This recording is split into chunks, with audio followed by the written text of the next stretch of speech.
Hi, and thanks for logging on to the Daily DVAR Halacha. And here's a brand new Halacha for you. It's for Tuesday, 27th of September, 24th of Elul. Here we go. Today, we're going to talk to you about Esrog. There's only 2.5 weeks to Sukkot, believe it or not, and or a little more than that. And we need to get the laws straight soon, within a few days, maybe about a week away.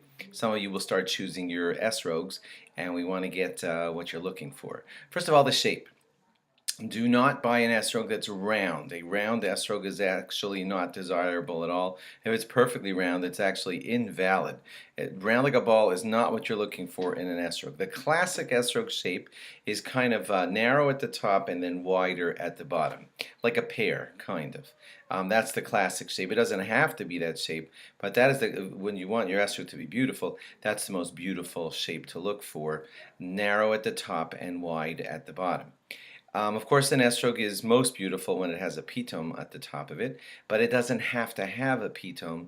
It just can't have a pitom that was there and then got broken off. So you'll have to trust the seller, and you have to buy your esrog from a trustworthy person.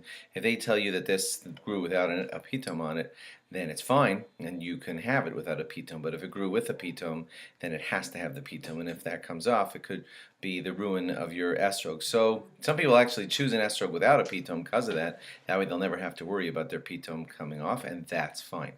As far as the color, an esrog that's dark green, that would be invalid also. So don't buy an esrog that's dark green. Now, if it's golden yellow, that's kind of nice, but if you're buying it like 2 weeks before Sukkot and it's already golden yellow, it's going to start browning too early, and we don't want it to look all brown when Sukkot comes. So it's kind of safe if you buy your esrog like 2 weeks before Sukkot and has a little bit of greenish yellow look to it. Then the green is going to kind of fade, it's going to become more yellow, and it'll be just perfect yellow when Sukkot arrives. That's the best way to kind of get your esrog. If it's green, not as long as it's not dark green. If it's green on Sukkot, that's fine too. Just make sure that it's not dark green or so golden yellow 2 weeks before that it's going to become brown by Sukkot. We don't want that either. As far as smooth versus bumpy, believe it or not, bumpy is considered more beautiful in the esrog department. So I'm not talking about like misshapen bulges, but just like, continuous little roundy protrusions, little ones all over the esrog. That's what we expect an esrog to look like. Smooth like a lemon wouldn't mean it's ruined, but the more beautiful esrogim are the ones with bumps on them. As far as the stem, of course, is where they cut it off of the tree, so you expect it to be cut, but the remainder of the stem should still be inside that indentation there in the esrog. If the indentation, if it's all been ripped out such that there's no stem at all on the esrog, that could be the ruin of the esrog too. So do look for a stem. You also like the esrog to look fully aligned, such that when you look at it straight up and down, the pitom is up top and the stem is on the bottom, and it's kind of even on both sides. If you can get that, that's most beautiful.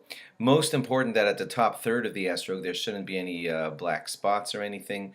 If there's a little amount of spots, show it to an expert and they'll help you decide if that ruins the esrog or not.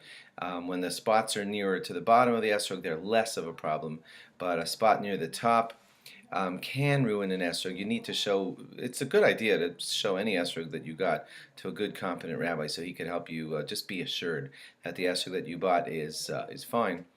And more details on what an esrog looks like and lulav, etc., they'll be coming up in some of our halachas to follow. Thanks for logging on. Log on again tomorrow for more. Bye-bye.